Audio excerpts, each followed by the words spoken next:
Hello there, everyone. Real quick, before we get started, big news. I now have a bonfire store where you can purchase some merch. I got t shirts, I got hats, I got drawstring bags, got some really cool stuff for you guys to check out. As you can see, I'm modeling one right here, and the design is awesome. I'm really happy with how it turned out, and go check it out.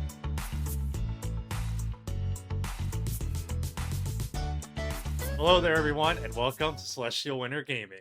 Normally, your place for CDH gameplay, but today I got a really cool, different video for you all. I am joined with my patron, Nick Foles, Godo9. Go ahead and say hi. What's up? What's up? How's it going? Yes, how's it going? I'm excited for this video. So, we're here today because we're going to be talking about his Hashaton Scarab's Fist list. This is his reward for being on the $30 tier patron. He gets to pick a deck to talk about, and the deck he wants to talk about today is Hashaton. Now, I mean, I know Hashaton is definitely a hot topic.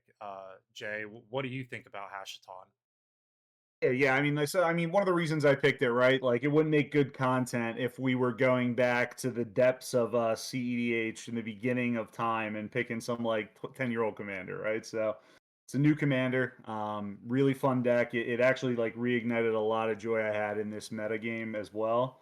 So I mean, that's pretty much why I picked it. Yeah, absolutely, absolutely. It's definitely a sweet deck, and since we're talking about it, we're going to go ahead and pull it up on screen here. All right, so yeah, we got the deck list pulled up right here. So, like Jay said, I mean, this is definitely a hot commander. I've heard a lot of chatter about it. Um, I'm gonna be honest, I may have publicly said or not said that I wasn't the biggest fan of Hashaton. um, but I mean, Jay, you did really well with this deck at a tournament very recently, did you not? Yeah. So I've taken it to two tournaments so far. I've gotten about like 30 plus playtesting games, right? So deck has performed really well. I went to the Play to Win tournament, so that was one of them. I finished 11 points, so I bubbled out unfortunately. But I did take it to a 56 person tournament down in Philadelphia, Pennsylvania. Queen and Rook Winter CEDH Championship 2025, and I did come out the winner of that one, undefeated. Um, Nice. so it played really well. It played beyond my expectations. That's awesome to hear. I mean, hey, if putting up a tournament result, obviously that's evidence right there that it's definitely a good deck. I mean, definitely has convinced me a little bit more, especially talking with you and everything. And I'm really excited to kind of dive into all of that here. Um, So I guess one of my big questions about this list, I've heard some people build it as like just Esper good stuff shell. I've heard some people really be like all in on trying to land the big fatties. I've heard about this split second leveler combo that some people include. What's your take on it? How have you taken the list? All right, so I guess the way I started building this, and it's got to go back to like pre-ban. Okay, so I'm gonna take you on a little story here. Okay, so pre-ban, I was a big, and you know this, I was a big Jensen Carthalion 5 color Luris companion player, right? Um, Absolutely. it, it was my favorite deck. I performed pretty well with it over the years. Never got a tournament win up until this last win. So, and I just would constantly, perform with it, and it would just never kind of close the deal. So, hilariously, Hashtown gets spoiled, and my first bubble that goes into my head is this can be a Luris companion, right? So, uh, and obviously, all my buddies are like, that's probably going to be a pretty bad deck, and I built it. I feel like I'm the Luris guy at this point. I've always loved Luris. I play him in Vintage. It was literally the first commander deck I ever built in a CDH realm. Even though that deck was pretty bad, way back when I first started. Um, but yeah, I started it off as a Luris companion deck, and pretty much it was I'm gonna flash in Thoracle, and that was the only win con that was halfway decent. Looked at the list, and my one buddy messages me on Discord, and he goes, Hey man, I was looking at your list. I think Hashaton's real, and I don't think your build is. And I said, I mean, you're not wrong. Obviously, you know I love Luris, but that's when I kind of like flipped my script and I said, you know what, I'm gonna try to build it right, right? So, um, I looked at a couple of the main tournament grinders lists. Obviously, just to kind of get a good starting point. Just kind of took a couple ideas that they had going, kind of, and obviously made it my own, right? So, um, I think that this commander does a really unique thing. It plays into the mid range meta extremely well, right? Because it's Hmm. it's Esper, so you just run all that Esper good stuff that you were just talking about. But then you kind of use Hashaton as like a finisher, right? Yeah. Um, so again, when you're looking at the deck list, you're gonna, and we can go card by card. I don't know completely how you want to do it, but you're gonna see discard outlets. You can discard things for uncounterable grand abolishers, and that's really kind of a late game function where you can just close games because it's never putting a spell onto the stack. It's putting a triggered ability. So it does some really unique things to be able to help close games, and that's pretty much how I got to this version. Now the version I won with was like five, 6 cards different. Hmm. Made some tweaks from there, but overall it's pretty much the same basis for the deck. Absolutely, absolutely. Well, you know what? I just thought of this. We've been talking about Hashaton so much here. How about I go ahead and read the card? So, Hashaton Scarab's Fist. It's a legendary creature, zombie wizard. It's a 1/3. It costs a white and a black, just the white and black pips, and then has a text whenever you discard a creature card, you may pay 2 and a blue. If you do, create a tapped token that is a copy of that card, except it's a 4/4 black zombie. Which to me, I would kind of want to say, so I always loved the Amonkhet set. I love the Amonkhet set so much. That was one of my favorite sets ever. And I really like how Hashaton kind of is a bit of a nod to the Eternalize mechanic. Um from back, I believe it was Hour of Devastation that had the Eternalize mechanic where you could like Yep. cast it from your graveyard, except it would be a 4/4 black zombie. Like, yeah, I really that was the thing about Hashtag for me that I really liked was that bit of a nod there. But as for the card itself, like you said, it has that triggering ability. It's a really cheap commander, so one and a Yep. black. I mean, that's obviously a great thing because Deadly Relic and Fierce Guardianship are very real spells, and Hashaton being able to turn them on possibly as early as turn one. I mean, realistically, you're probably looking at Hashaton, I'd say turn one most of the time, wouldn't you agree? So all right, so I think that's one of the things. Now again, I will say this, right? If you have Mox Amber, much better to play early. If you've got Fierce, if you've got Brolic, definitely one of the play patterns that I think are fine to do. Okay. Now I have viewed Hashaton, right? If I play him early, I kind of don't care if he gets removed because I kind of have nothing better to do. Like my first game plan is to develop a draw engine, right? And I know it sounds simple and I know it's, base form. Let's get Ristic Study out, but hey, that strategy wins games, right? Yeah, So, that strategy does win games. Ristic Study is a good card. from what I've read. Yeah, from what I've heard, I believe.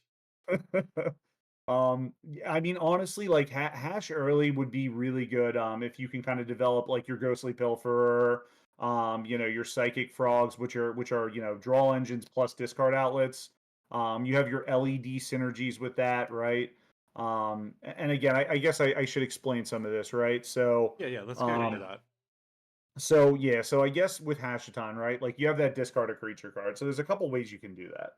Hmm. And the big ones in the deck, right, are Ghostly Pilfer, Psychic Frog. I would say those are your top two, like 1A, 1B. And I would say Frog's probably your best. Um, Ghostly Pilfer can put in some work too, though. But the big thing about those are, obviously Ghostly Pilfer, one colorless, one blue, 2/1. Whatever becomes untapped, you may pay 2 if you do draw a card. Not what we're looking for. Whenever an opponent casts a spell from anywhere other than their hand, draw a card. Now, again, that counts commanders. It's going to count Underworld Breach lines. There's some other niche synergies in there, but those are the two big ones. Hmm. But it's just got discard a card, and importantly, it's a cost. So you discard the card before any opponent can respond. Um, and then Ghostly Pilfer can't be blocked this turn. Well, obviously we don't really Yeah, care about that part. yeah, I would definitely agree that line of text is probably the least relevant thing on there. Which is funny because I mean there was a time where I had a Timnat one time and it was somewhat relevant, right? But Yeah, not too relevant, not too relevant. yeah, And absolutely. then we've got Psychic Frog in the same vein, right? Whenever Psychic Frog deals combat damage to a player or planeswalker, draw a card. It's one black and one blue for a 1/2 Mhm. frog, and then discard a card again as a cost. Put a +1/+1 counter on Psychic Frog, and then it's got exile 3 cards from your graveyard. Psychic Frog gains flying. I don't know if you have. I don't know if you just like if Wizards is just like if it has discard a card on it, it's got to have an evasive ability, but that seems to be the baseline here. Apparently, yeah. But like you said, these are the free discard outlets. That's the thing you're looking for with Hashaton, doing the Hashaton thing, so to speak, right? Yep, for sure. Or And absolutely. yeah, I mean those two are probably the most effective. Now again, my list runs Vohar, which is another one. Now, notably the looters. I'll just kind of group them all together. You have Vohar. I'm not going to read those guys, right? Yeah, But they're all just Merfolk looter effects. yeah. Um, you have that. You have Kitsa and you have Rona, right? Those are the big three that you could probably play in this deck, or at least are defensible to play in this deck. Hmm. Um, big thing about that is tapping is the only cost on that.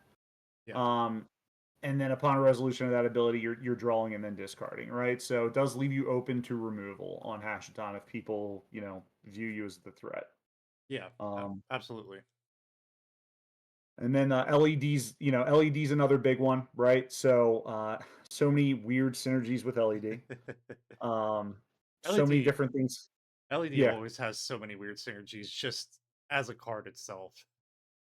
the weirdest templated card where they were just like, let's print Black Lotus and try to make it not as broken, right? Right, right, exactly. So that's where your leveler and your Angel's Grace combo kind of runs into, right? So again, I'm not on those two cards, but I think it's worth explaining that combo a Yeah, little bit. yeah, absolutely, absolutely. So if you run Leveler in your deck and you have a Thassa's Oracle, say you have Hashaton out and you have a total of 6 mana, including LED, you can cast your Angel's Grace, which has Split Second. And Mhm, notably, there's only a couple cards that can be responded to. In regards to Split Second, I'm pretty sure it's like Morph and like mana abilities, right? mhm, So Lion's Eye Diamond being a mana ability, you can discard your hand, which hilariously puts triggered abilities on the stack when you discard with Hashaton, and then you can pay that mana and essentially I'll call it reanimate, even though it's not reanimate, but you can reanimate your Thassa's Oracle and Leveler into play at the same time, yeah. trigger those abilities, and you win the game under split second, which is really cool. Yes, which under split second, which like we said, your opponents can't respond to. They can't put any spells on the stack. They can't try to counter it. They can't try to endurance you. Nothing. They can't respond to it at all. So, like it's definitely if it's something you can set up, it's a really powerful way to just like win, right? But For sure, it for does sure. require you to run a very bad card called Leveler in your deck. Yep. That card is, let's be honest, that card is a horrible card outside of like the combos it's in. It's pretty bad, yeah. Yeah. I mean, I think it would be more defensible, and I think this is a funny part, right? As we get down there, I'm on a lot of blue pitch spells. So if like Leveler was blue Yeah. and Angel's Grace was blue, I would feel better about running those cards. Yeah, absolutely. At least that they could have a secondary purpose. Right. But the fact that they're not, and I think keeping blue count's very important for running certain cards. I'm not going to run those cards. They're dead outside of winning the game in a combo. And at the end of the day, cheating in a Grand Abolisher and just casting Thoracle Consult is just as good, right? So Yeah, absolutely. And so, you've said about cheating in Grand Abolisher a couple times. I think let's go ahead and kind of talk about that a little bit here. So, like we've talked about with Hashaton, whenever you discard a card, you can pay 2 and a blue and blah blah blah. You make a copy. We've talked about the discard outlets. So we mentioned Grand Abolisher, which you're watching this video, you obviously have to know CDH, and we all know what Grand Abolisher does. I don't think any of us need to explain Grand Abolisher and how good that kind of effect uncounterably into play. Well, not completely uncounterably. I guess some people might run Stifle, but like, Right. right, but essentially uncounterably. So we got Grand Abolisher, but if you're not doing the Grand Abolisher thing, what I kind of want to talk about some of the big heavy hitters here. What are some of the other unique cards that you might be trying to do the Hashaton thing with? I definitely have my eye on one of them just looking at the list. For sure, for sure. All right, we'll start with the littler guys, Hmm. if that works, and kind of work our way up to the big boys. Is that cool? Yeah, yeah, absolutely. All right, so let's start with some synergy pieces. Obviously, there are things in the 22 creatures I run that get better with a discarded Hashaton, right? Hmm. Esper Sentinel. I know that's not like the I'll call it like not the sexiest card to talk about here. It's like I want to get down to that bottom couple cards, right? But Yeah, Esper Sentinel's important. It becomes a 4/4. Super relevant. If anybody's ever said, "Do you want to pay the one?" Try paying four. yeah, you ex- know? exactly, and especially with Esper being just like a once per turn thing. A lot of opponents will just be like, "Yeah, I'll pay the one this one time. It doesn't trigger again." If it's going to Yep. be four, they're not paying for that. So yeah, like you said, that's a cute little synergy there with the Yep. And should you like sandbag that so you can do it after, you have a turn one Esper, play your turn one Esper. yeah. You are going to lose the game if you don't, right? But if that's like a little bit like maybe a turn three, four power Esper, pretty powerful, right? Yeah, absolutely. Um, so same things like I won't go through every single one, but like Orcish Bowmaster, a 4/4 Orcish Bowmaster, Yeah, pretty good. not bad. Uh 4/4 Polywog Prodigy. It is pretty much Nezahal. Oh yeah, With this in that's this creature suite. oh yeah. That I had played a game against somebody who had a 4/4 polywalk, and it was literally just whenever your opponent casts a non-creature spell, draw a card. Yeah, that's it, right? Yeah, for sure. Like, what are they resolving? Like, ad nauseam, maybe force of will, and you're like, all right, I didn't get one off that, but I'll get one off literally everything else you do. Yeah, for sure, absolutely. um, obviously, your Oppo just having four toughness again makes it more Bowmaster proof, makes it Lightning Bolt proof. If anybody's still running Lightning Bolt, certain decks still do. Yeah, Um, But I guess we're getting into kind of the more fun creatures. Again, Notion Thief. Again, a 4/4 Notion Thief, very hard to ping off. I know there's a lot of people that don't love Notion Thief, just because it's kind of a stacks piece and it's more of a stacks piece than like you're drawing for most times. yeah. But I think a 4/4 Notion Thief really breaks open this like Mystic Ristic, One Ring, whatever you want to call it, meta, right? Yeah, absolutely. I've Um, always Notion Thief has always been a card that I've absolutely loved. I've loved it in CDH. Orcish Bowmaster came around, and Notion Thief almost ceased to exist at that point. Which yep. at that point it was fringe to begin with, right? But Yeah. um, I like you said, it's definitely more of a stacks piece. But right now, we're definitely in that grindy mid range drawing cards meta. So a 4/4 Notion Thief is very appealing. I like that a lot. Yep. You got the clones, Clever Impersonator, Phyrexian Metamorph. Something I had to learn with this deck, and I have made a mistake on this, right? But Clever Impersonator and your Phyrexian Metamorph, if they're coming in as creatures, due to layering, which I'm not a judge, I don't understand the why behind it, but they are whatever that creature they're copying, right? So the Hashaton ability does not take over.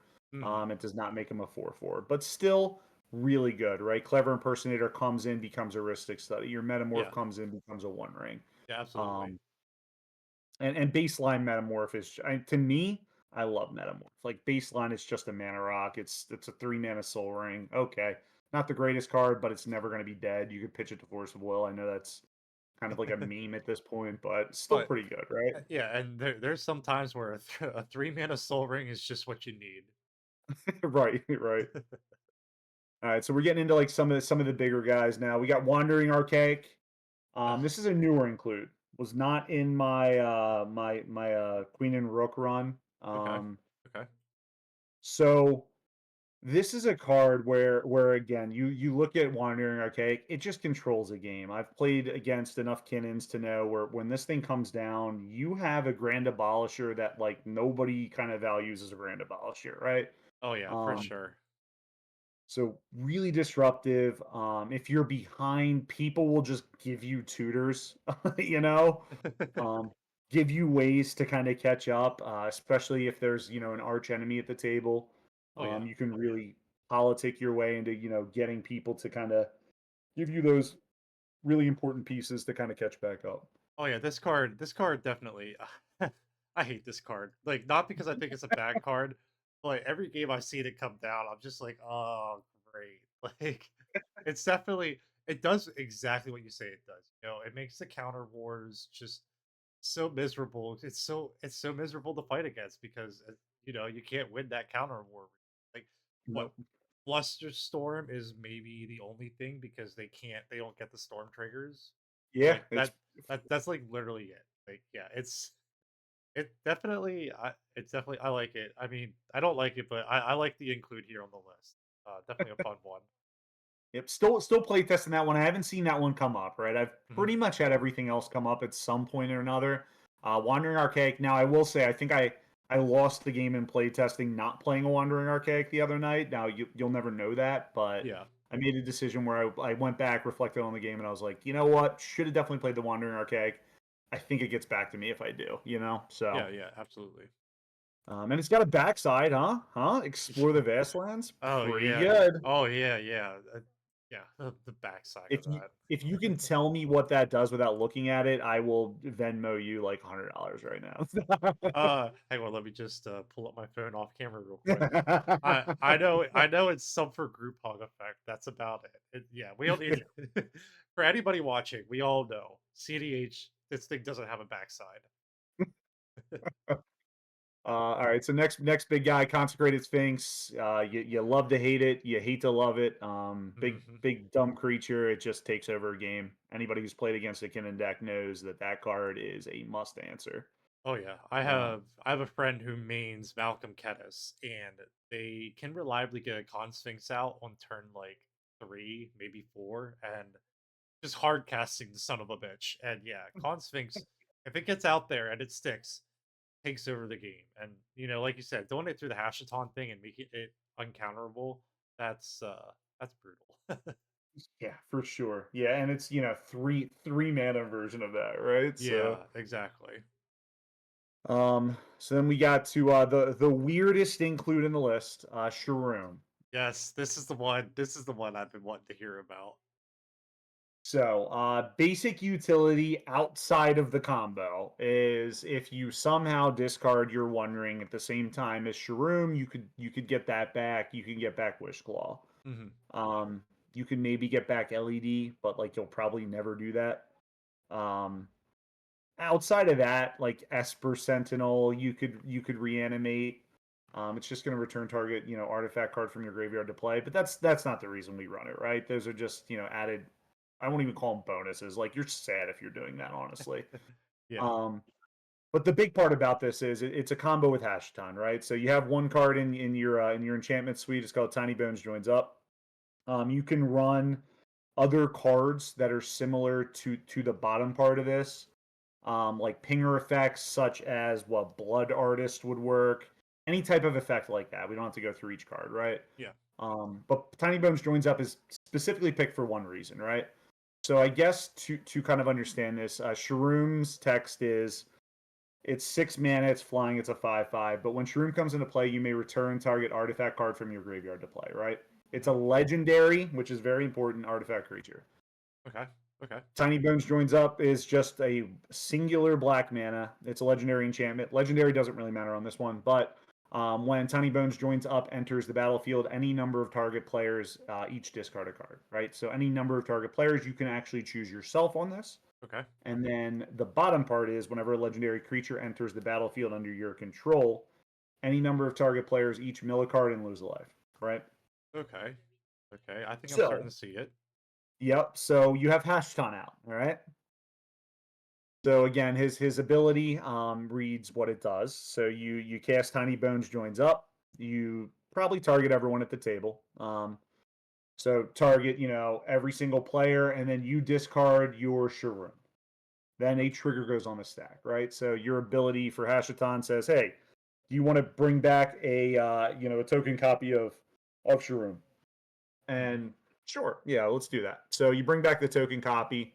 Obviously, Tiny Bones joins up bottom part triggers when a legendary creature enters the battlefield.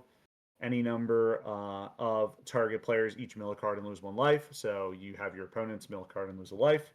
Okay. And then Shroom's ability triggers, which brings back. Now, again, you're making a token copy. The other copy is in the yard. So the original copy is in the yard. So your token copy brings back the original Shirom. Okay? Okay. Original Shirom enters. This is the weird part. State-based actions are checked, okay? Yeah. Before that trigger ever goes on the stack. So state-based actions are checked. You have to pick one to keep. Obviously, you're going to pick the token copy. Um, and then that Shirom dies. So your original, the actual card Shirom is back in your graveyard.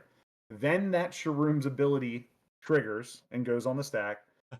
So you can actually reanimate itself and go through that same loop. That's And then Tiny Bones joins up, kills the table. that's awesome. I love that so much. That's definitely a really cool combo there that I don't think a lot of people will see coming. Yep. And You can actually, so I've sequenced it in tournament too, where I've had a LED or some kind of way to discard outside of Tiny Bones joins up. mm, And I've just played Tiny Bones joins up like turn one and just have each of my opponents discard a card. yeah. And then later on in the game, I can play an LED, play a Psychic Frog, play a Pilferer, and then just discard Shroom. And you can go through that line at instant speed, which is awesome.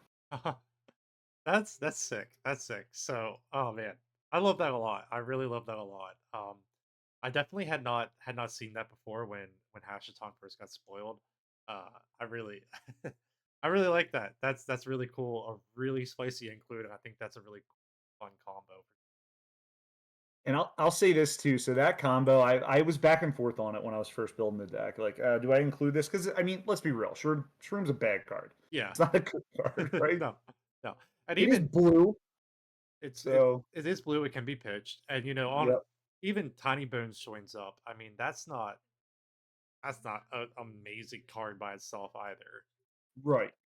But But it just being so compact, working with your commander, I mean, works through, a lot of stacks pieces in reality. Maybe not all of them, like Gravedigger stops it. mhm, But it works through a lot of stacks pieces that you commonly see, and it just is pretty efficient, right? yeah, Commander's 2 mana, Tiny Bones joins up 1, activated abilities 3. I mean, it's just it works, right? Esper's got to close the game. I think it always has like kind of struggled with that to mhm, an extent. So I just found that that's good, right? And it's another independent A plus B. That's what I was trying to go with too with this build. So I didn't want to like hone in on just Oracle because you get pigeonholed on that, and then somebody plays a stacks piece that stops it. Somebody steals your Thoracle with a Praetor's Grasp, something like that, and then you're stuck that whole game, yeah, right? absolutely. So again, that's another independent A plus B, and that kind of transitions into the next card, which is Hullbreaker Horror. I don't think we really have to explain that one. No, Um, everyone knows what Hullbreaker Horror is and what it it's does. just it ends the game, right? It's a good control piece. It's a good Mhm, finisher.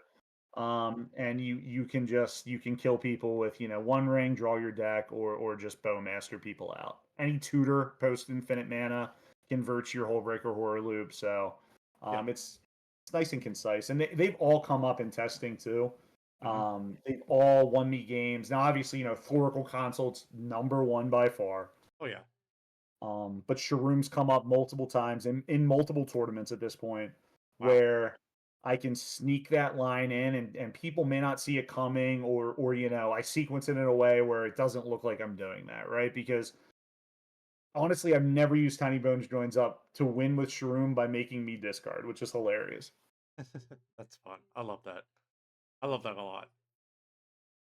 And then last two big boys. So Nezahal, again, doesn't have to be really said. The only nice part is discard 3 cards, can act as a discard outlet. And if it's a token copy, again, that's a force draw. So if you're going through, your Thassa's line, you can exile it and then you don't kill yourself.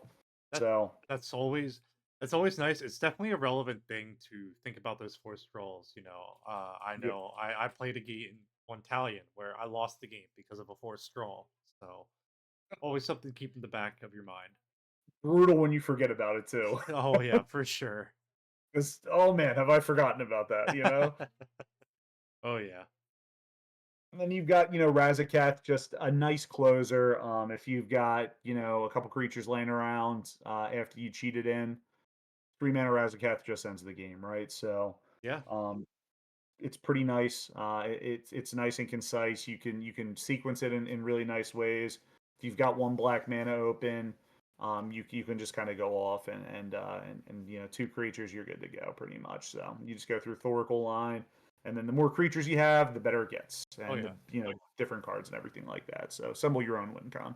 Absolutely, absolutely. So yeah, these are definitely some spicy. I shouldn't say spicy. I mean, some are spicy, but these are definitely. I think so. For me personally, I've tried Esper a number of times, and I've never enjoyed playing Esper because I don't like good stuff dot deck decks. Like I've never enjoyed good stuff dot decks.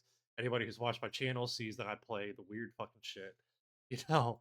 And that's definitely like now that we talk about Hashaton a little bit more, I really so far have liked how you built the deck. It's got the good stuff dot deck, but it's got some of the fun spiciness to it that makes it more interesting to me. You know, I'm not a fan of I shouldn't say people. I'm not a fan of the deck list where it just hones in on doing the Hashaton thing. I Yep. don't think that's the best way to go about it, you know? I think it definitely puts a target on your back. Like if people know that's what you're trying to do, it puts a massive target on your back with Hashaton itself, right? Like you yourself have said, you play an early Hashaton, it's probably getting removed. Um, Yep. but yeah, I'm really liking all these different little spicy includes and everything. But wow, it's still being just at the end of the day, a good stuff dot deck, with some good interesting things. And I think that's so important to what you just said. Play patterns of this deck, I think, are extremely difficult to understand right away. Hmm. Now, I know it's weird to. I always go back to this deck because I love it. I love the deck, or I loved the deck, I should say. Not anymore. Not its current iteration, but Jensen. Yeah. The commander did nothing. If anybody knows that deck, that deck did nothing. The commander was useless. It was irrelevant. You could have a piece of cardboard that literally read nothing on it. It would sometimes be the same thing. Yeah. Um, I almost view, and it's weird for me to say this, I almost view Hashaton in a similar sense. Not the same sense. Um, but where like Jensen turned on your bring to light synergies. If you know the deck, I'm not going to go into it, but like it turned on some synergies. It did some cool stuff. Hashtag kind of does the same thing, but you have to treat moles in a very specific way with a commander like this because notably this commander doesn't have card draw and it doesn't have mana advantage, right? Yeah. Um, I guess it kind of does have mana advantage, but like you need a card to make it have mana advantage. So, Yeah. um, but like it does an inherently broken thing to close games. Uncounterably, never putting stuff on the stack, cheating in fatties or cheating in Thassa's Oracle at instant speed. Like all those things are so broken where I think that you can kind of overlook the fact that it doesn't have card draw. But I think when you're going into like moles, Mhm. you have to treat it where, you know, if you keep a hand that's all mana, you are probably going to get trapped on that hand and you will probably have a bad time and lose that game. Yeah, those Um, I find that those hands are usually a trap in most decks, unless you're in like Thrasios dot deck and all or Cannon, an all mana hand is typically a trap. yep. Yeah, yeah, absolutely.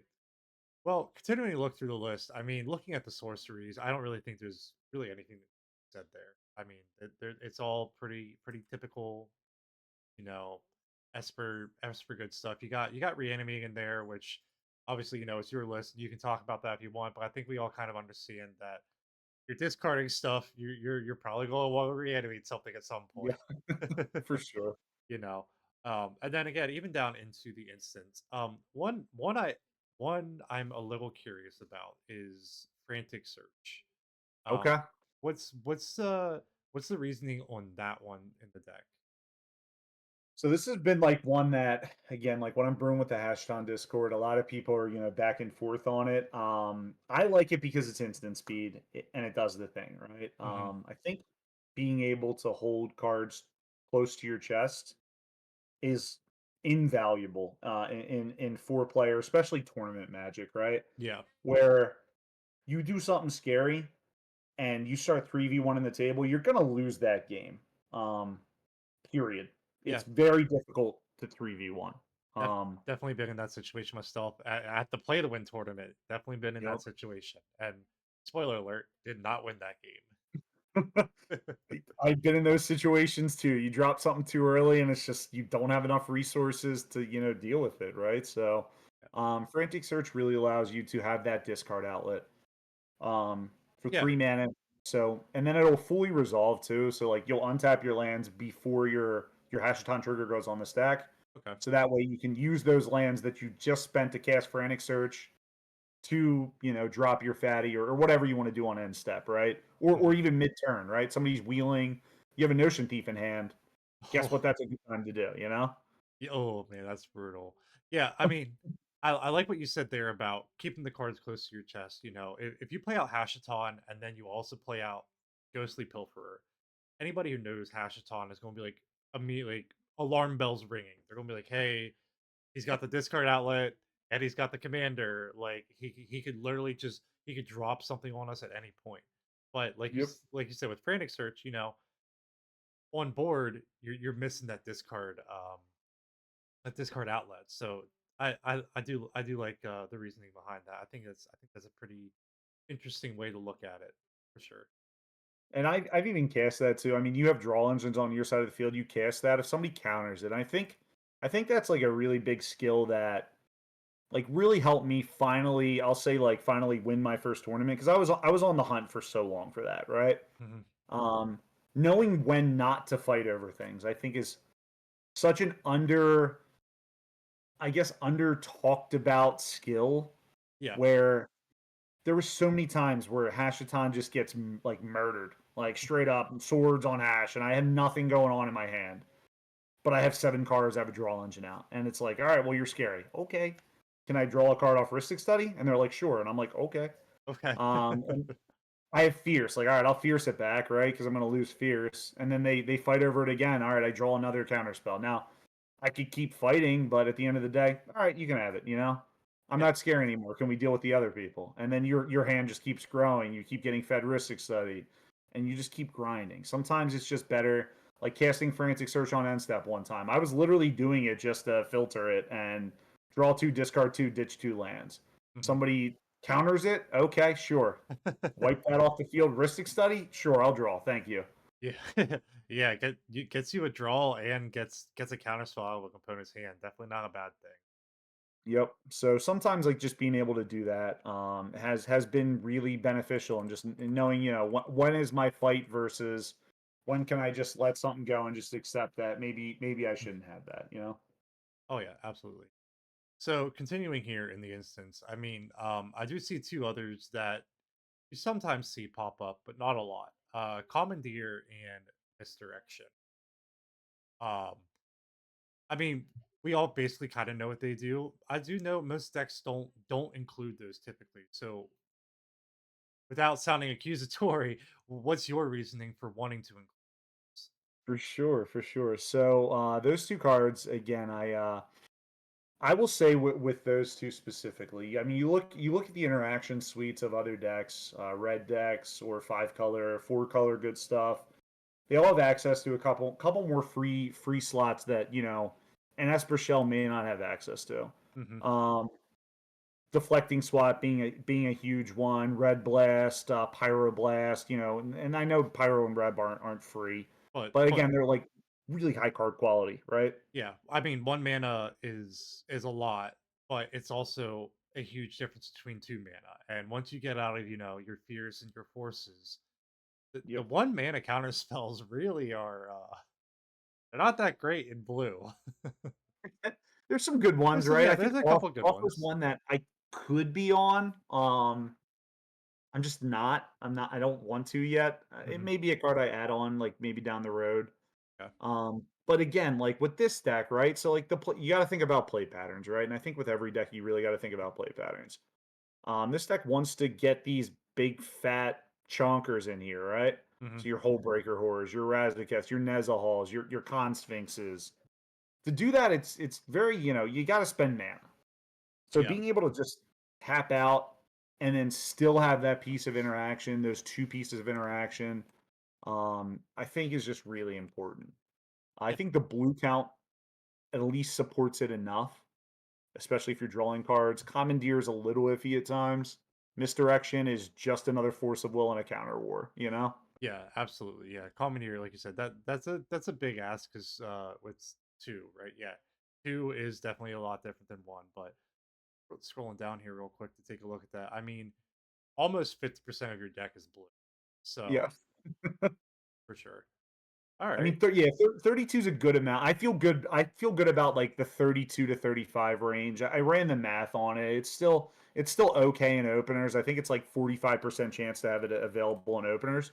Okay. Um, just having three blue cards. Obviously, one of them would have to be Commandeer. Not the worst. Now again, there's certain cards you just won't want to pitch, but I mean, Commandeer when it's good, it just wins you the game. Just being able to use it as a counter spell at times in a counter war, hmm but more importantly, just stealing an early engine is so backbreaking. I have actually played in a game where somebody turn one commandeered players turn one Ristic Study. Yep, So that, like you said, sometimes that really is worth the entire cost. And if somebody keeps a hand that's a turn one Ristic Study, that's probably all that hand does. for So sure, for if you can sure. commandeer that turn one Ristic Study, it's now basically a three-player game, right?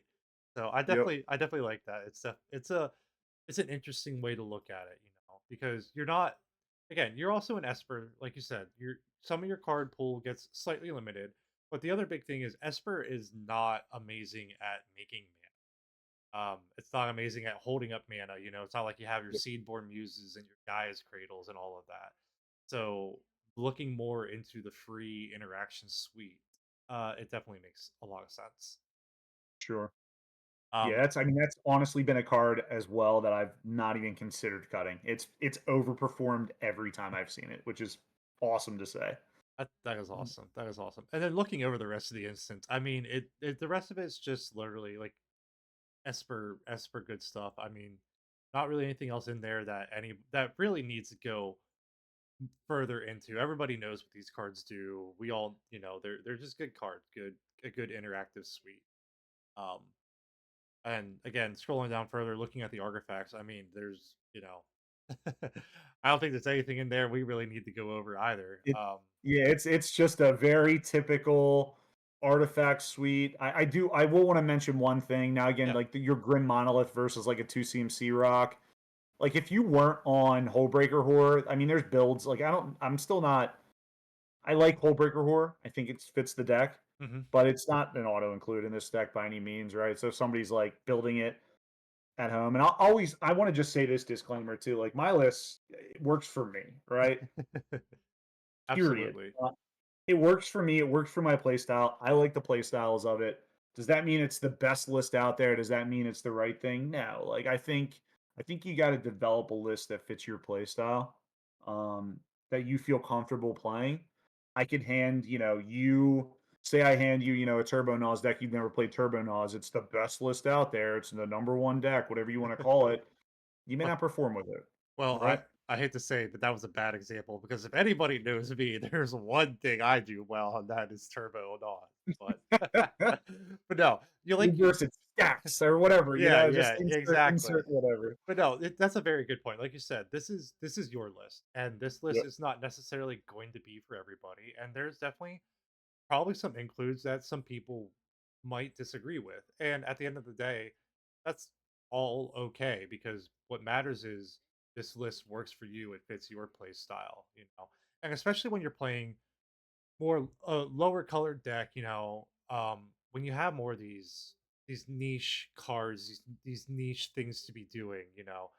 Like if you're talking uh Tim the Crom or Tim the Thrasios, there's kind of like 95 cards that you just include because of what it is. And you have like 5 flex slots. This is me talking yep. out my ass. I don't play either of those decks. But Right, you're probably not wrong, right? Yeah, it's pretty close. I don't think I'm wrong, but I could be. But like with these lower color decks, Hashaton for me, Stella Lee, you have more of these flex slots to play the cards that really suit to how you want the deck to run. And Yep. I think that's a good thing to call out there for sure. especially with a new commander too. There's so Mhm. many different strategies being tested right now. Like the leveler one is just one of them. There's astral dragon combos where you have necromancy I'll defer to other videos online that explain it. Just look it up. Astral dragon plus necromancy is a combo that uses some weird rulings around it, but the net result is you reanimate a bunch of stuff in your graveyard infinitely potentially, and you make like infinite three threes, which is super weird. But there's a bunch of different ways to build this deck, which I like, and I think it's still Mhm. being narrowed down and explored. I'm still convinced that there's probably a turbo version of this deck that leans completely into Necropotence, Mm. and it just plays every single Necropotence support card, and you just layer into the fact that Hashaton, you can discard your Thassa's Oracle on end step, and then be able to cast a Demonic Consultation, instant speed the whole line. Absolutely, absolutely, yeah, and then looking here at the enchantments, I mean, like we said, Mystic and Ristic, don't need to talk about. Smothering Tide, don't need to talk about. Tiny Bones joins up, we've already talked about that. You've hinted at Necropotence here. I mean, we play CDH. Even if you're not doing anything cute with Necropotence, Necropotence is a amazing draw engine, get it out turn 1 if you can, and just go down to 10 life, sculpt your perfect 7 at that point. Like, it's definitely, Yep. you know, it's a good card. Now, with that, is there any cute synergies with Hashaton that Necropotence has? Yeah, for sure. I mean, with this deck specifically, I'm only on Born. Mhm. No other Flash enablers. I was on Flash Fairy in my original version. It never came up where I Okay, wanted to see it. fair enough. Um, so I cut it for that's actually what I cut for Wandering Arcade Okay, because I figured it would just be a better control piece. interesting. Um, but yeah, Necro's nice because you can on end step, you can pay into it and pretty much overdraw, so that way you're discarding, and when you discard a creature, obviously Hashaton triggers. Now, again, how it works is, you discard the creature card. It's not reanimating the creature card. It doesn't really care that Necropotence is gonna exile it. It just Mhm. says, did you discard a creature? If so, you can pay this amount of mana and make a token copy. So Absolutely. best way to do that is, I mean, as weird as this sounds, this is probably a slow Necropotence deck in most scenarios, Mhm. where you're just overdrawing, filling up your hand, going a little bit over, discarding, a big impactful creature on end step, putting it into play with Hashiton. Absolutely, absolutely. Yeah, I like that a lot. Um, So you can always rip it if you need to. Obviously, it's there, right? And I think the other part of that is obviously, your Thoracle line becomes that instant speed end step that I already kind of alluded to, where you can discard Thassa's Oracle on end step. That trigger goes on the stack. And then you could pay that mana, get the Thoracle ETB, and then cast, your Demonic Consultation or your Tainted Pact. yeah, yeah, Um, absolutely. It's a nice way to kind of almost without the flash speed get that off, you know what I mean? Because like you could go deep into necro, not hit forward, but your deck, unlike other decks, still has the availability to be like, well, as long as I have enough mana, I can just discard the Thassas and then go from yep, there. So definitely cool. Also, one more thing I want to talk about here in the enchantments. Um, you've got copy artifact. So I'm curious here because I've seen this come up way a lot recently is steel enchantment. And yep, I want to know your reasoning on copy artifact versus steel enchantment. yep. So I think worth talking about too is Mirror Maid and Absolutely. Copy Enchantment. So Yes. all four of those kind of group into that same, I want a Ristic Study or a One Ring. hmm Um, the reason I like Copy Artifact versus those other cards, and I'm not saying that those other cards are bad, they are performing right now at a top level. Mirror Absolutely. Maid and Copy Enchantment are winning tournaments in really skilled pilots' hands because they can copy a Ristic Study at those top tables. That's typically what's happening. Yeah. So I'm not saying don't run them. Um, I don't like the variance of those cards, especially in a deck where, again, this commander does not have card advantage, right? So I think to myself and I say, in Moles, am I ever going to keep a copy enchantment hand? I don't know if I could bring myself to do it. Um, that's definitely a gamble. Definitely a risky gamble there because you don't know. right. Like Eh, again, sorry to interrupt there, but like no, you're good. going back to the tournament that I was also the play to win tournament. Thinking Yep. back over my games, I think 3 of the 5 games I played did not see a Rhystic Study or a Mystic Remora, which sounds crazy, but I mean, it happens. Yep. Especially, you said you played against, we were talking earlier, you said you played against, like, a Quark Soccer, right? Hmm. No way to tutor it. Yeah. Um, you're playing Stella Lee, right? I think there, so, like, no way to tutor it. Nope. Um, I mean, there's still top performing decks that are out there right now. I mean, Stella Lee's very represented, right? Hmm. Still performing, or, still can do the thing, and it just cannot tutor it. There's still, like, Sans, I know that's weird to think of, but there's still Sans blue lists that are out there. Yeah. Yeah. I know. I know it's rare, but Hey, my Tim the Dargo list gets there sometimes. see? See? Yeah. So, I mean, that's the reason why I'm not playing it. So again, why copy Artifact? I think at baseline, I can always whenever I'm mulling again, I view that card as mana. I will never be like, well, if this is a one ring, I'm going to win. Like that's a losing scenario. I view Hmm. it as it's probably going to be a two CMC mana rock. So cut one of those, play that instead. It's a little bit harder to cast. It's a little bit more inconsistent, but its upside is copying a one ring, copying a Bolus of Citadel, whatever, some crazy other stuff, I'm sure. It can hilariously copy your Shirom. Oh my Um, god, that's awesome. I love that. and sometimes you need to restart that combo if they stop it in a weird way of like deflecting SWAT, right? So it can start that combo again hilariously, like in weird ways. And then it can also, just be a baseline mana rock or pitch to force of will. So I think that's a good way to evaluate. Like you said, Steel Enchantment is definitely not bad. Mirror Maid, and they're all and Copy Enchantment. They're all a good spot. Same thing with Copy Artifact. But like you said, at its baseline, you're not viewing it as card draw. You're viewing it as this is a mana rock that sometimes will be a one ring, and yep. I like that for sure. Or a Um, wish claw. Could be a wish claw too. Those are yeah, pretty could common be. Yeah, too. yeah. Those are definitely common. And then, I mean, looking down at the lands, I don't unless there's. I mean, it's your list, so I'll ask you: is there anything in particular you want to bring up about your land? I mean, looking over it myself, it just looks like a typical Esper sh- shell. I mean, that's what I'll say, and I think that's for me, that's important to note. I want my mana base to function. Yeah. So I'm not playing any cutesy lands right now. I mean, there's a world where I'm gonna test Urza Saga and Underworld Cookbook. Do I think that's like an end game combo for me? Probably not. But I want to test that little package at some point. But right now, I just want my mana base to make colored pips and just be able to function. The only thing that's like really nice is Sink into Stupor. I don't even think it's that uncommon at this point. But just being another counter spell when you need it, being something that pitches the Force of Will. Hmm. I actually had Cephalid Coliseum in that slot at one point just for an extra discard outlet. Um, Interesting. Cephalid Coliseum never came up, so I Yeah, figured the blue card would probably come up more.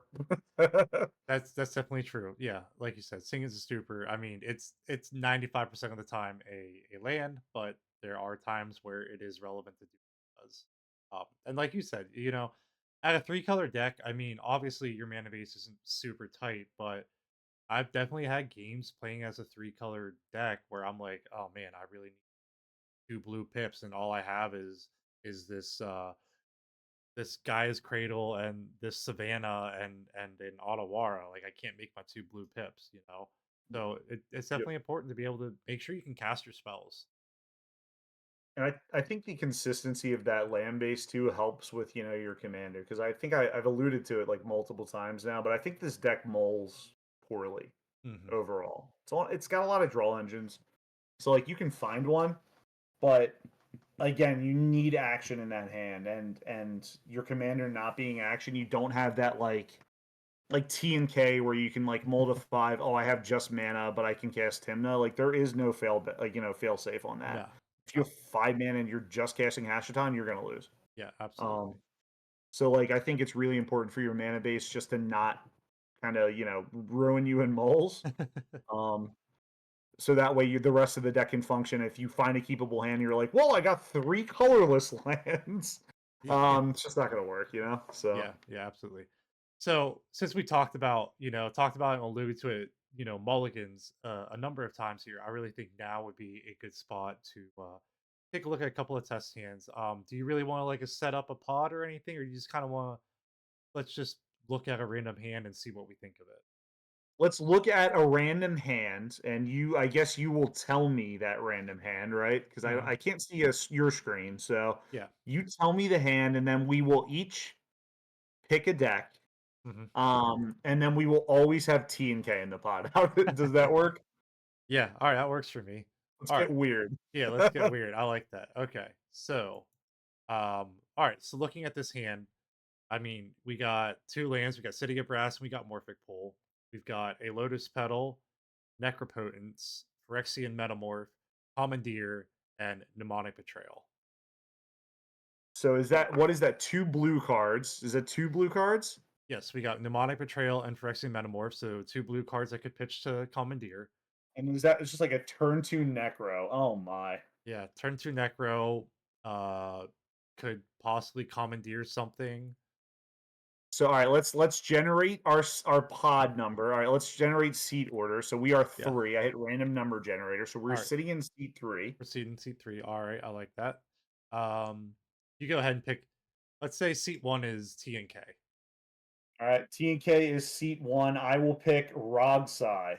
All right, all right. Let's see. Seat four. I will pick Magda. I see a lot of Magdas. All right, Magda. We got Rogsai. We've got T and K. Mm. It's a pretty balanced pod. Seat three. Oh my gosh. I don't love that hand, but I don't think there's a world where you can ship it. Um I just Commandeer being online turn one, you don't really have to pitch anything important. You're gonna follow it up with a what, turn two Necropotence? Yeah, I mean that's not bad. You could steal probably TNK's draw engine as long as it's not a Tymna plan. yeah, Rockfly's a little bit scary, but you still have Commandeer. Like, I mean, this is potentially turn to risk study for yourself if Rockside just tutors on turn one yeah, or turn two. yeah. Or let's see. So Commandeer doesn't require the spell that you're taking to have targets. This could just be take a wrong size turn one ad nauseam. Yeah, it could be that. It could just be steal their Necropotence, right? Yeah, absolutely. Yeah. All right. So you're I saying think that's a keep in that like, pod. this is a keep. All right. Interesting. Cool. Well, out of curiosity's sake, let's see what our draw is. And we draw Sink into Stupor. So Oh, that's good. Yeah, yeah, sure. yeah, sure. All right. Let's look at another hand now. We want to keep the same pod. We want to mix the pod up. Let's keep same pod, same seed order just All to right. make it easy. Yeah, absolutely. So new hand here. All right. We are looking at a Hollowed Fountain, an Otawara, and a Mana Confluence. Those are our three lands. Yeah. And then we have Ranger Captain, we have Mystical Tutor, we have Copy Artifact, and Polywog Prodigy. That hand is a easy mole in my mind. Yeah, absolutely. So I agree with that, but for clarity's sake, why do you think this is all just So not you really? have yeah, no real turn one play. Your turn two plays Polywog, which is in seat three is really bad. And more importantly, in turn two is really, really bad. Yeah, Um, I mean, copy artifact for a mana rock, but then what are you doing? You're getting Esper Sentinel online, or like you yeah, would go probably Ranger Captain Esper Sentinel turn three, which is it's just really low impact. yeah, absolutely. Um, I 100% agree. yep. 100% agree. All right, let's ship that. All right, so our second hand here. Ooh. We have Vault of Champions as our only land.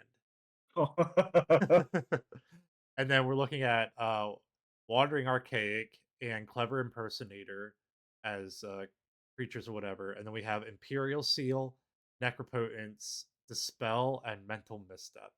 Yeah, it's the easy ship. It just Yeah, doesn't do it anything. Like doesn't. you could get a turn two Necro, but like think about that turn two Necro versus like the other turn two Necro, right? Yeah, the How other. how different power level they are. Yeah, absolutely. All right, so now we're going to a six. So, well, Okay. So we're in seat 3. So we have a Gemstone Caverns. We also have Cool. Ancient Tomb, Scalding Tarn, and Sea of Clouds. And Okay. then Wandering Archaic, Demonic Tutor, and Force of Negation. I mean, I think I'm gonna keep that in C3 on a Moldasix because it's just turn 2 Ristic, right? Yeah. So yeah, you just go, land, probably pitch land, keep the gemstones, Hmm. go land, and then go demonic tutor, and then you could actually go ancient tomb and play Ristic Study turn 2, and then hold up 1 mana. So Yeah. that seems good to me. And then seems like for our bottom card, probably bottoming the Wandering Archaic, Yeah, what was the last card? Force of Negation. Force of Negation. Probably bottoming the Wandering Archaic. Yeah, I think that's the safest bet. Yeah. All right. Cool. All right. Let's do one more. That one definitely got interesting. Same pod. Let's switch up the pot. All right, let's All right. roll for dice again. I'm gonna hit generate. Okay. We are C2. Me Okay. too. All right. Cool. Um, let's say I'm gonna go seat 1 is Najila, All right, I'm gonna go Kinnan in C3. and then we got TNK in seat 4. TNK in C4. All right. Cool. All right. So looking at this hand here, this is funny. Okay. So we have Marsh Flats, Paluga Delta, and Otawara as our 3 lands. Ottawa loves this session for the Yeah, record. Just throwing that out there. absolutely, Yeah. right? And then we have Smothering Tithe, Toddy Bones joins up, Oracle, and Shirom. Oh my. That's why I had the chuckle. I'm like, oh wow, we have Toddy Bones and Shirom in the opening hand. It's just 3 lands and just Tiny Bones joins up in Sharoom. As funny as that hand is, I think that is Yeah, a ship. yeah, exactly. Because what you're looking at theoretically, you're saying turn two Hashaton. Yeah, no, that's yeah. I'm not even going to try. You're right. That's a Yeah, ship. you could like turn 1 Surveil and then turn 2 Hashaton. I think a Surveil works in there. I don't know. Again, I'm not like Yeah, as long as they're Surveil, like that's just I don't know. It's very low impact. So, yeah, yeah. Absolutely. I mean, Tiny Bones could be turn 1 too. You could turn 1 Tiny Bones and then have everyone discard a card and be somewhat disruptive. But Mhm. All right. So keeping on theme with Moxfield today, we have of our 3 lands, Otawara, Marsh Flats, and Paluga Delta, and then we yeah. have Archivist of Ogma, Pact and Negation, Swan Song, and Misdirection. Uh, second 7 ship. Yeah. All right. No game plan. Yeah, just not Okay. fast enough. Yeah. Oh, okay. I think I know the answer to this one. So we have Tundra as the only technical land. But then we also have Yeah. Sink in the Stupor. Okay. And then we have Wandering Archaic, Archivist of Ogma, Deadly Rollick, Mystic Remora, and Mindbreak Trap. Mystic Remora, Mindbreak Trap, 2 lands, C2. Who goes after us? Kinnan probably feeds. And then probably fees, and then we got TNK. They could probably, Inkcake probably feeds potentially as well. yeah. And then who's C1 again? Who did you pick? Najila? Najila, yeah. Najila may not feed coming around the table. Yeah, I think Najila's, that's probably good enough though. yeah, I mean, probably putting, I mean, we got to put one of these cards back. Um, what's your What were thought? the other ones? So is Wandering Archaic loves us too today. That's wonderful. Yeah, right. Wandering Archaic, Archivist of Ogma, Deadly Rollick, Mindbreak Trap, Mystic Remora, and then Tundra and Sink into Stupor. Having Mindbreak Trap and Rollick is really nice too. Hmm. I would probably put back the Archaic just because we don't have the mana for it. It doesn't pitch. It's better mid to late game. So Yeah. if you can somehow hit fast mana, Agma's good. Hmm. I mean, there's a world where you just, if you draw enough on the first go around, you just let the fish die and then just go Agma turn 2. Yeah, I don't know. absolutely, absolutely. Well, out of curiosity's sake, our draw for turn is Bloodstained Mire, so that also then fixes our colors. Yep. So just hitting land is good there. Okay. Yep. Yeah. I mean that hand probably does some stuff. I mean it depends on getting fed. But Hmm. worst case scenario, again, say you don't get fed and people just do nothing.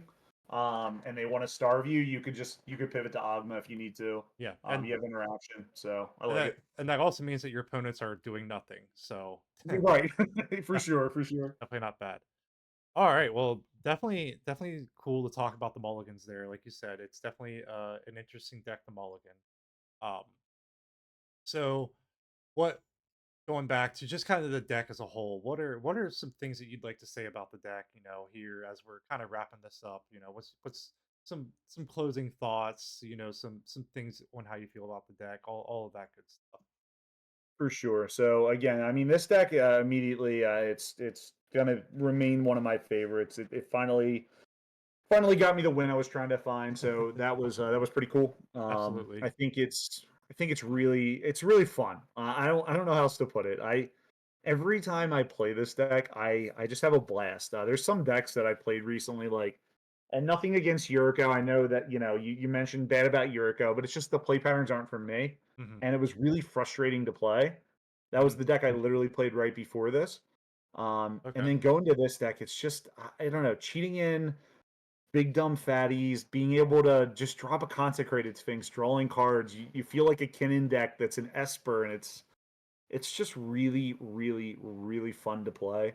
You get to play cards like Psychic Frog, which again, the vintage player, I'm not like a big vintage player, but I play. The vintage player in me loves that card, so it's Hmm. just I mean, there were games where I was Psychic Frogging and Timnaing, and I was just like, "Oh, this is awesome!" Right? So, Yeah. um, honestly, just some of the most fun Magic I've had, in recent memory, post ban for sure.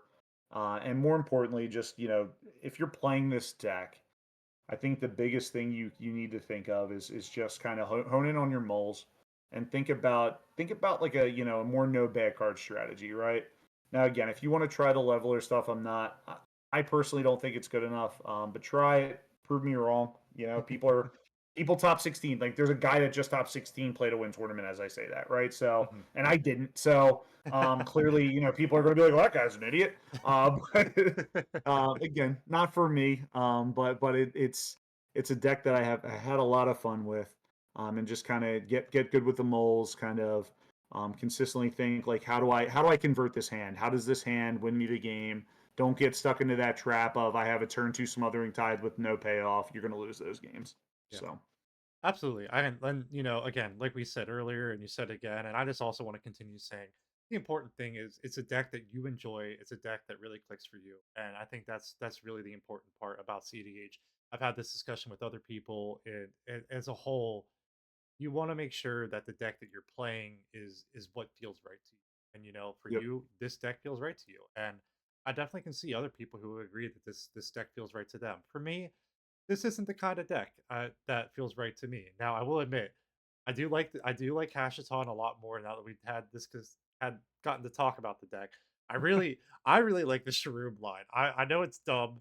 Um, I'm very like temperamental when it comes to like weird combo lines. There's a fine line to me between something I enjoy and something I think is just too much, right?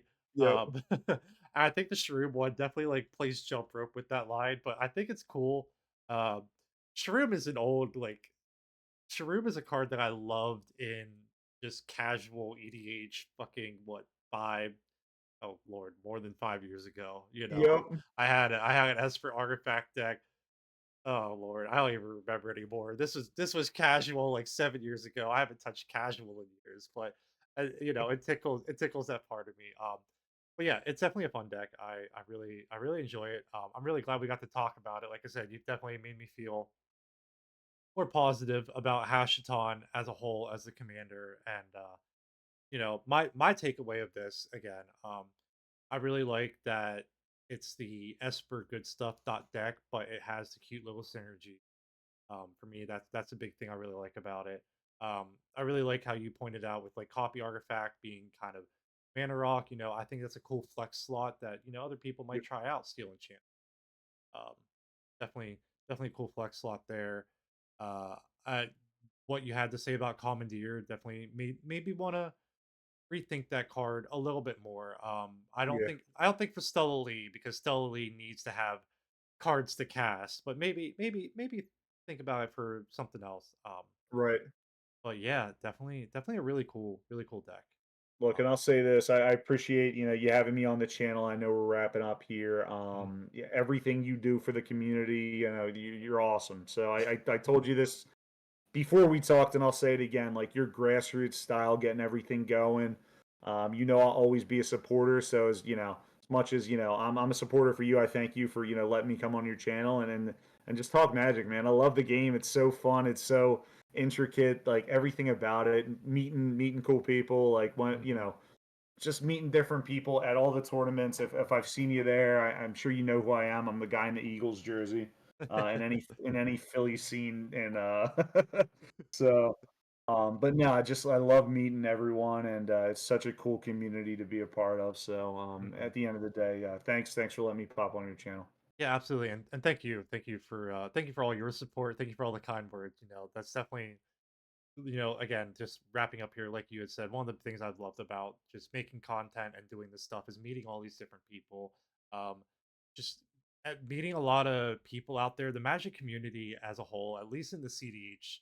I don't really have any ties with the casual community anymore, but the CDH community as a whole has been pretty enjoyable. Always really meet some cool people. I've always had a lot of fun with it, with other content creators, other random people at tournaments. So it's great. I love Magic, and again, thank you for your support. Thank you for your kind words. Really appreciate it. And for everybody out there watching, again, Jay got to come on here, and we got to talk about his deck. This again was one of his rewards for his tier on Patreon. So if you want to do this, go ahead and join up on my Patreon. I'll have a link in the description down below. You can head on over there, look through the different tiers. At the $30 tier, this could be you. We could talk about a deck that you want to talk about and really hone in on some cool, intricate synergies. Thank you, everybody, so much for watching. Jay, again, thank you so much for being a supporter. Thank you for coming on the channel and talking about Hashaton. You have any last words you want to say to everyone? Thanks for having me, and yeah, just have fun playing Magic. That's the only thing that matters. Do what makes you happy. Absolutely. Thank you, everybody, so much for watching. We'll see you all next time.